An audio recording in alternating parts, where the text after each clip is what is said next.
Hello guys, এইবার আমাদের handi chicken হবে। হান্ডি চিকেন করোনা মুরগিতে আগের ভিতরে তোমরা দেখেছো মুরগি কাটা, এখন দেখবে রান্না করা। হ্যাঁ, এই যে আদা রসুন পেস্ট, আর এতে আছে পেঁয়াজ টমেটো আছে। এইতে করে হান্ডি চিকেন হবে। এই যে উনুন ধরানো চলছে, এই যে উনুন একদম রাস্তা ধারে আমাদের ফিস্টি, 7 জনের বেশি লোক নেই। এই যে উনুন ধরাচ্ছে আমাদের গৌরব ম্যান। এই যে হাঁড়ি বসে গেছে, দেখো আমাদের উনান ধরে হয়ে গেছে। উনুন বাঁশ ঢুকাচ্ছে, এখনো হাঁড়ি বসেনি। হাঁড়িটা উনানটা ধরে গেলেই হাঁড়িটা বসবে। এখন আমাদের তেল ডালা হয়েছে তো, ঠিক আছে জল থাক, ওর তেল এই একটা তেল ঢেলেছে, আর এখনো 200 তেল আছে, ওটাও ঢালা হবে। এই 200 তেল ঢালা চলছে। বেশি তেল রেখে দাও, আবার লাল লাগিয়ে যাবে একটু নাকি। আবার 200 তেল ঢালছে।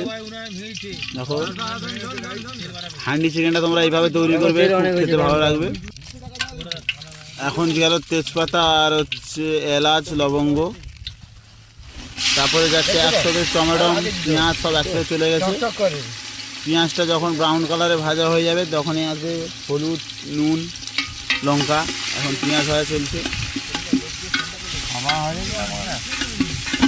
পেঁয়াজটা ভাজা হচ্ছে। দেখো আমাদের উনুনটা খুব সুন্দর হয়েছে। উনুনটা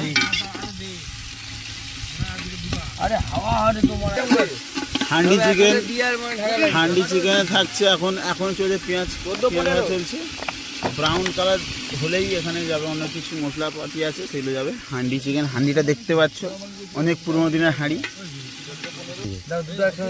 এখন যাচ্ছে আদা আর রসুন পেস্ট 100-তে, আদা রসুন পেস্ট 100-তেই যাচ্ছে।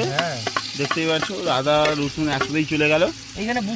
এটা কিছুক্ষণ মশলাটা হচ্ছে কিছুক্ষণ ভাজতে হবে, নাহলে গন্ধটা রয়ে যাবে, ওই জন্য ভাজতে হবে মশলাটা। এখন যাচ্ছে আমাদের লঙ্কা যাচ্ছে, দেখো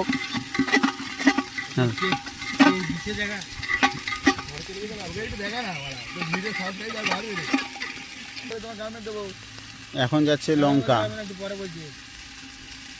আমাদের গ্রামের লোক একটু ঝাল বেশি খায়, ওই জন্য লঙ্কাটা একটু বেশি করে দিলাম। লঙ্কাটা একটু বেশি করে দিয়ে আমার গ্রামের লোক একটু ঝাল বেশি খায়। এরপরে যাবে হলুদ, দেখো হলুদটা যাচ্ছে মিডিয়াম। এরপরে ভালো করে লাড়া হবে, একটু জল দিলে ভালো হয়, নাহলে মশলাটা বসে যেতে পারে। জল দেওয়া হচ্ছে, হালকা করে জল দিও, নাহলে মশলা